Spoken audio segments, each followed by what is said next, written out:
un nouvel invité, Franck, qui s'appelle Jean-Pierre Sylvestre et qui est responsable de la bibliothèque sonore de Saint-Étienne. Jean-Pierre, un paradoxe, hein, vous me disiez en aparté tout à l'heure que vous n'êtes pas un gros lecteur. Alors qu'est-ce qui vous a amené à vous engager dans une structure où normalement on est passionné de littérature, de livres, quel que soit le style? Oui, alors c'est à la suite d'une cessation partielle d'activité que le président de la bibliothèque de Saint-Étienne à l'époque m'a demandé de participer aux activités de la bibliothèque sonore, et je me suis retrouvé comme ça responsable de l'économat national des bibliothèques sonores, parce que les bibliothèques sonores sont quand même une structure nationale, on y reviendra peut-être tout à l'heure. Et j'ai mis le doigt dans l'engrenage, et lorsque le poste de président à Saint-Étienne s'est trouvé vacant, j'ai accepté, en plus de mes autres activités, de prendre ce poste de président. Alors on va y revenir tout de suite, justement. Que sont les bibliothèques sonores? Alors, le plan national, le maillage, enfin, présentez-nous. Alors, les bibliothèques sonores ont été créées en 1972. C'est l'association des donneurs de voix. C'est une émanation du Lions Club, c'est à Lille, ça a été créé à Lille, par un ophtalmologiste qui s'était rendu compte de l'isolement dans lequel se trouvaient les personnes qui brusquement devenaient malvoyantes ou a fortiori aveugles. Les bibliothèques sonores ont essaimé sur l'ensemble de la France, et aujourd'hui, il y a 110 bibliothèques sonores. En général, il y a un maillage relativement intéressant. Dans la Loire, il y a 2 bibliothèques sonores, une à Rouen et à Saint-Étienne. Par contre, des départements comme la Haute-Loire n'en ont pas. Mais avec les moyens actuels, c'est plus un problème. Alors, ce sont tous des bénévoles, ce sont des gens qui... Quel est le profil du bénévole? Un ancien professeur de littérature? Alors, parmi les bénévoles, on a 2 sortes de bénévoles. On a d'abord les donneurs de temps, qui donnent de leur temps comme le nom le donne, et qui tiennent les permanences, qui assument toute la logistique des CD, puisque les livres sont enregistrés en majorité maintenant sur des CD. Ces CD, il faut les graver, il faut les missions techniques, de classement après. Donc ça, c'est les donneurs de temps, des bénévoles, comme dans toute association, il faut faire tourner la boutique. Il y a aussi les donneurs de voix. Alors les donneurs de voix, c'est très spécifique à l'association, puisque tous les CD que nous proposons sont enregistrés en voix humaine. Donc il faut des bénévoles pour enregistrer des livres ou des revues. Parce qu'on y reviendra aussi peut-être tout à l'heure, on a une trentaine de titres de revues qui sont disponibles régulièrement, pratiquement en même temps qu'ils sortent dans les kiosques. Donc ces bénévoles qui enregistrent des livres sont d'un profil très très varié. Il y a pas mal d'enseignants, bon ça se comprend un petit peu, mais il y a d'autres personnes qui aiment la lecture en effet, qui lisent un livre et qui se disent après tout pourquoi pas faire profiter les autres de ce livre que j'ai lu et qui m'a plu. Alors justement, le choix des ouvrages, c'est les bénévoles qui ont vraiment aimé un bouquin et qui le proposent. Alors, est-ce qu'il y a des demandes de lecteurs? Vous avez tout à fait raison. Il y a des demandes de lecteurs, donc on essaye de répondre à ces demandes de lecteurs. On a une liste de livres en attente, ce qu'on appelle une suggestion d'enregistrement. Alors on est un petit peu contraint maintenant dans le choix des livres, à savoir que si le livre a déjà été enregistré en version audio et s'il est disponible commercialement, nous ne pourrons pas l'enregistrer si nous n'apportons pas une amélioration type format DAISY en particulier. Ça, c'est un petit peu compliqué quand même. Alors, c'est un petit peu compliqué. Ça limite un certain nombre de livres. Il y a des niches, il reste peut-être des livres qui ont été moins médiatisés. Exactement. Et surtout au niveau régional, les gens aiment beaucoup les livres du terroir, et ces livres du terroir, il n'y a pas de souci pour les enregistrer en général. Donc, soit on répond à une demande de l'audiolecteur, soit, comme je disais tout à l'heure, le donneur de voix a lu un livre qui lui a plu, et c'est plus facile d'enregistrer un livre qu'on a déjà lu une première fois qu'un livre qu'on découvre en l'enregistrant.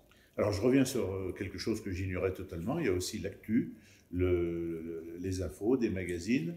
Donc là, il faut réagir très rapidement. Voilà, alors c'est... Une matière périssable, l'information. C'est le gros problème. Il nous faut une réactivité énorme pour pouvoir proposer en son temps la revue disponible.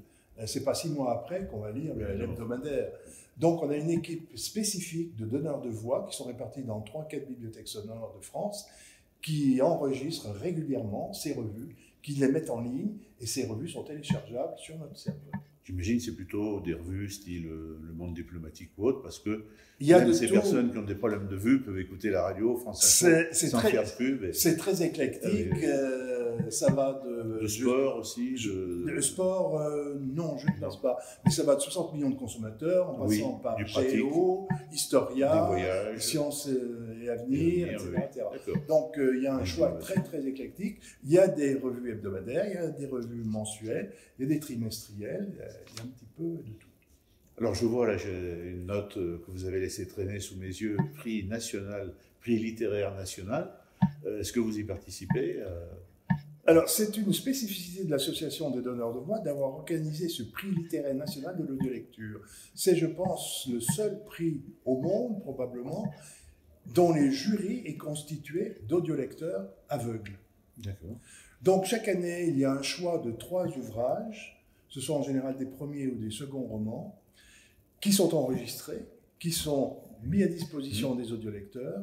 Et les audiolecteurs qui le désirent lisent ces livres, donnent leur appréciation, votent, peuvent participer au jury. Et participent au jury.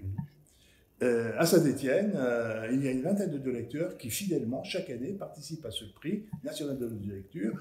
Et je voudrais dire et faire part de l'émotion que ressentent les auteurs en général quand ils reçoivent leur prix et qu'ils savent que leur livre a été lu et a été apprécié et que le prix a été décerné par des audiolecteurs aveugles. Alors Jean-Pierre, le temps passe très vite, on ne peut pas tout dire. Oui. On va terminer peut-être par quelques informations pratiques. Comment ça fonctionne? Est-ce que les gens viennent, les bénéficiaires, les abonnés, viennent chercher les CD dans un local précis?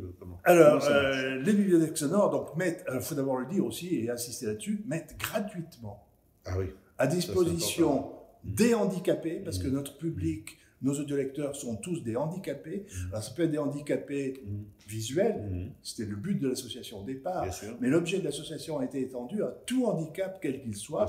Ça peut être un handicap physique, et ça peut être un handicap cognitif. Et en particulier, tous les enfants 10 sont officiellement reconnus maintenant comme handicapés et peuvent bénéficier de nos services. Donc, les livres sont disponibles sous 3 formes aujourd'hui, soit sous forme de CD gravés, soit sous forme de fichiers MP3, téléchargeables sur clé USB ou carte SD, et récemment, depuis 5-6 ans, par téléchargement sur un serveur national. En 3 minutes, vous avez le livre de votre choix, parmi un choix de 15 000 ouvrages aujourd'hui.